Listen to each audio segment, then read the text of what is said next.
నమస్కారం స్నేహితులారా. బెంగళూరుని city of lakes అంటారు. ఎందుకంటే సిటీ మొత్తం మనకి చాలా లేక్స్ కనిపిస్తాయి.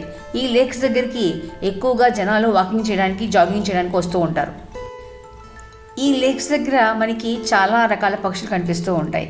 శీతాకాలంలో అయితే విదేశాల నుంచి మైగ్రేటరీ బర్డ్స్ వస్తూ ఉంటాయి. మామూలు టైంలో మనకి రెసిడెంట్ బర్డ్స్ కనిపిస్తాయి. ఈ వీడియో నేను అగరా లేక్ దగ్గర తీశాను. అగరా లేక్ ఔటర్ రింగ్ రోడ్లో సిల్క్ బోర్డ్కి చాలా దగ్గరగా ఉంటుంది. ఈ లేక్ దగ్గరికి శీతాకాలంలో చాలా రకాల మైగ్రేటరీ బర్డ్స్ వస్తూ ఉంటాయి.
మా వీడియోస్ కనుక మీకు నచ్చినట్టయితే please do like, share, subscribe to our channel trips with Tripura.